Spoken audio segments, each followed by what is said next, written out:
What is up everybody, it's your boy Cameron Bash here and welcome back to the Movement channel, where today we're coming at you guys with our no-nonsense breakdown of episode 1 of WWE 2K22's brand new series, The Ringside Report. This is a series where developers of WWE 2K22 come together to share details about the game with the community, alongside gameplay of the game as well. This episode was hosted by Lionel Jinx and Christina Pham, who were joined partway through the episode by senior designer Derek Donahue, principal designer Jason Van Diver, and senior producer Jonathan Rivera. The main meat and potatoes of this Ringside Report is a match between Rey Mysterio and Damian Priest, which is going to be our primary focus for this video today. One of the first things we notice right off the bat is the new camera coming into play, following both Rey and Damian around the ring as they get into the action. It's something that we've only seen a little bit of up until now, so to really see it play out in full here is our best example of how it works so far, and we have to say, it's looking pretty good. It almost reminds us of how the camera follows you around in the UFC games, only a little bit wider. We think this is a positive change for the game, and we're really happy to finally see it in action. While this beginning part of the match is going on, one of the devs mentions that the game and the character that you play as is more responsive than ever, and you'll no longer feel like you're having to battle your character to try and get it to do things. This is something that we definitely felt was in full force in WWE 2K22, and in some effect in previous games like 2K19 and 2K18 as well, so to hear that this is something that they have addressed is a sigh of relief. It's not something you can really see throughout the gameplay in our opinion, as this could easily be the best selected match when nothing went wrong, but we're looking forward to feeling what they described here for ourselves when we pick up the game. The next thing that the devs mentioned was that their physics system was more dynamic in this game, meaning things like the kendo sticks, tables, and chairs would break over the course of matches in a more realistic way and remain as part of the match, while showing an example of Rey Mysterio putting AJ Styles through a table. He also mentioned the corner barricades would break more dynamically rather than it being a set sequence animation. The devs then mentioned a point we've already heard from previous interviews, that new players will be able to button mash, while veteran players will be able to master controls in a more precise way, but this time, they explained what those more precise controls will entail. So,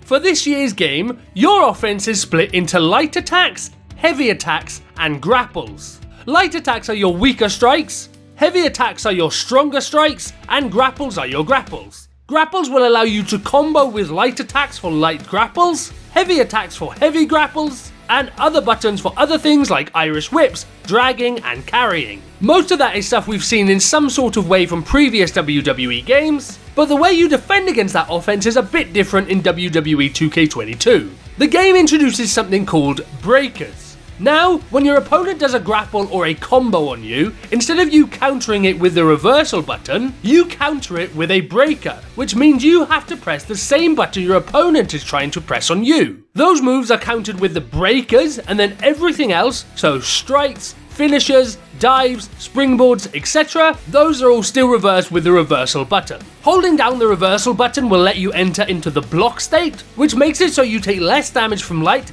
heavy, and running attacks, and you can also counter-attack faster than your opponent after blocking. Finally, they mentioned dodge, saying that this was a higher risk version of a reversal that would see you move out the way of your opponent's attack, although they didn't provide a specific example of what this looked like they did with the other defensive mechanics. From that, they also mentioned how combos would work, and it's pretty much how we guessed it would work, and that's by you doing certain button presses in a row to execute a certain move. The example given by the devs was light attack, heavy attack, grapple as one of the combos, and he also said that once you've learned a combo, that combo can be used across all superstars in the game and will lead to different moves with each superstar, so you don't need to learn a million different combos for over 100 different characters. They also mentioned that button mashing while on the ground would allow you to get up faster, and pressing the dodge button while on the ground would allow you to get up straight away at the cost of some resource. So it seems like all characters are going to come with some sort of kip up built into them now, instead of it being a selected payback option. Speaking of resource, let's explain what that is by jumping into the HUD at the bottom corners of the screen.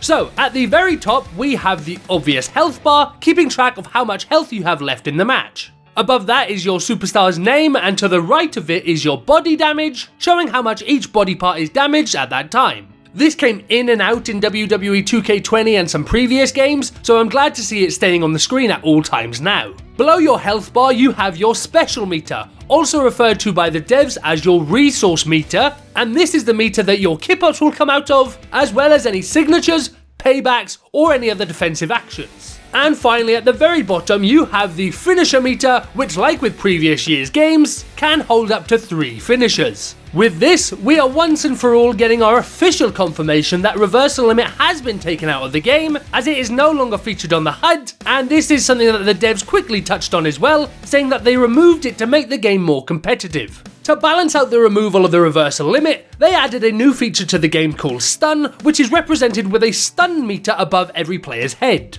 The more damage you deal to your opponent in repeated succession, the more this meter will fill up, and when it is full, your opponent becomes stunned. While they are in this state, they can't reverse any moves, so it's a perfect time to hit your finishers and other big moves. Coming up towards the end of the match, a couple of things I wanted to point out for you guys in case you missed them. The first is that we have the star match rating system making a return to the game. I know a lot of people aren't a fan of this on their screens, so hopefully the option to take this away will still be there. And we also have the option for breakout in Rey Mysterio's win scene, confirming that this feature will also be making a return to the game as well. And with that, guys, you've just watched our no-nonsense breakdown of Ringside Report's Episode 1, Rey Mysterio vs Damian Priest. Now, there were a few more things we wanted to discuss from this video, but that would have added a bit more of that nonsense that we wanted to avoid with this breakdown, so we're going to cover that stuff in a separate video. Make sure you're subscribed to the channel so you don't miss out when we upload it. But anyway, guys, that's going to do it for this video. We really want to hear your guys' thoughts in the comments down below for this one, so how are you feeling about this gameplay preview? Is it what you were hoping for WWE 2K22? Or were you hoping for something different? Let us know all your thoughts in the comments down below, and don't forget to hit that like button while you're down there. Thanks very much for watching this video, guys, and we'll see you soon for another one.